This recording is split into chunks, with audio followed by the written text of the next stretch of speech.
What's up guys, welcome to your 7th Java tutorial, and in this tutorial I'm going to be showing you guys how to make a basic calculator using variables and other things that we already learned so far.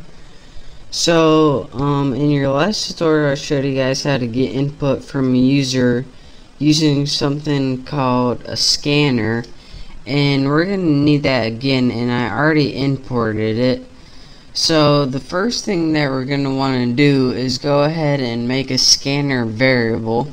So let's go ahead and write scanner, and I'm going to name mine Bucky again, and again I'm going to set it equal to new scanner, and also I want to put system in so it knows where to get input from.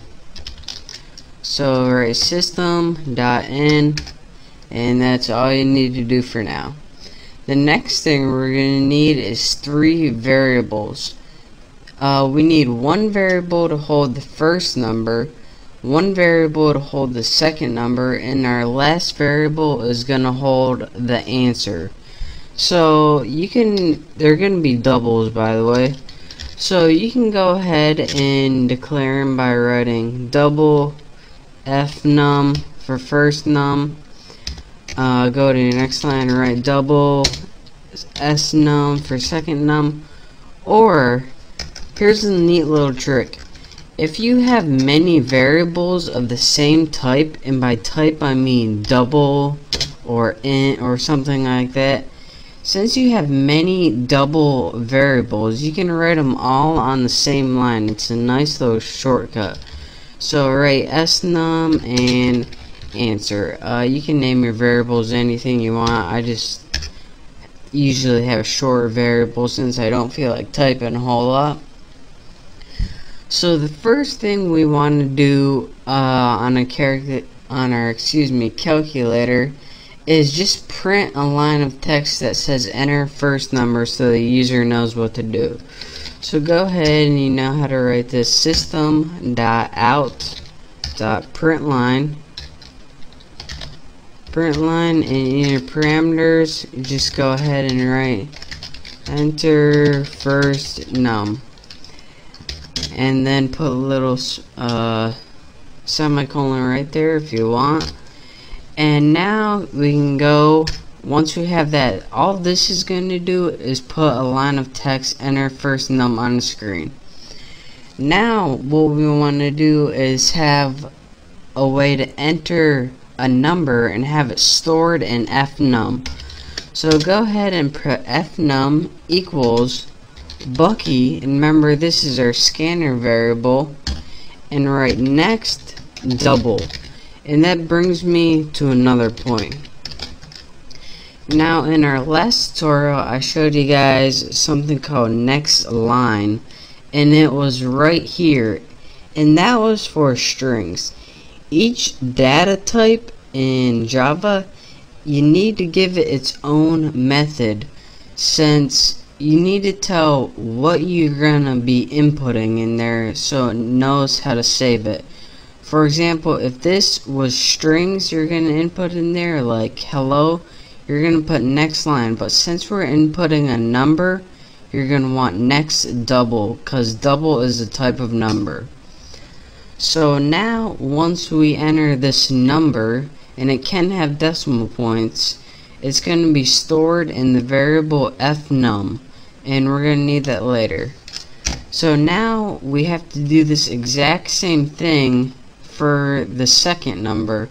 So let's go ahead and copy this line since I'm too lazy to type it. Where's the copy? There you are at Haas.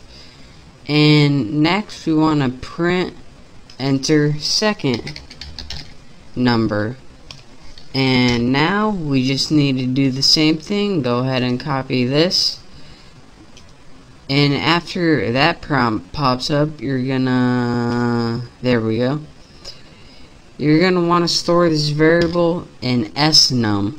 So the first number you're gonna type is gonna be stored in the variable fnum, and the second number you type is going to be stored in the variable snum. This stands for first number and second number.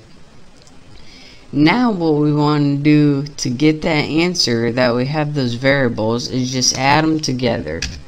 So go ahead and write answer equals, and you're going to want to write fnum plus snum, and now we have whatever number that fnum and snum is going to be stored in answer.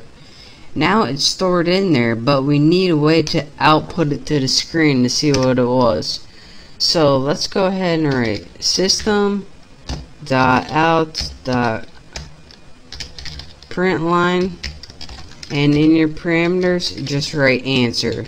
And what this is going to do is output answer, whatever it was, to the screen. So go ahead and run this program, and hopefully I didn't get any errors. And here's our program right here. Enter first number. Let's do 34.6. Move my cursor out of the way. Press enter. Enter second number. 54.2. Press enter. It's going to give us our answer, 88.80001. And this is actually something that I want to talk to you guys about, and I will be talking to you guys about it in the next tutorial. Well, probably not in the next one, but this brings me to a good point, which we don't have time to talk about in this tutorial, but I will get to shortly. So basically what I did, enter first number, entered it, enter second number, enter it, and then it gave us an answer, pretty much. And again, to walk you through this one last time, what I did is import the scanner so I could use the Java scanner. And then I wrote everything in my main function, because that's where the computer looks first. The first thing I did was write a variable for the scanner just so we could use it. Next, I made 3 variables that were double, which means numbers. First number, second number, answer. The first thing I did was have a little prompt that should set a enter first number, just so I knew what was going on for the user. Next, I used that little scanner variable in the next double method to have whatever I typed in the keyboard to be stored in the first number. Then I just had something that says enter second number, and then I had it have the user input something else, and whatever they inputted that time is stored in snum. And then I just outputted whatever those two were, added together, the sum of that, and I just printed it out on the screen. So that's a very basic calculator, and it had one flaw in it, and that was giving us many decimal points, and I'll show you why that is in the I don't know what tutorial, but it's going to be coming up pretty soon whenever I deal with numbers. But again, that's a basic calculator. That's how you build it, using a new method called next double that we learned, and also how to combine everything we learned so far and build a functioning program. So again, practice this, get good with it, make sure you understand everything we did up to this point, and once you do, you're ready to move on to my next tutorial. So thank you guys for watching. Hopefully I see you next time, and don't forget to subscribe to my channel. So thank you, and I'll see you then.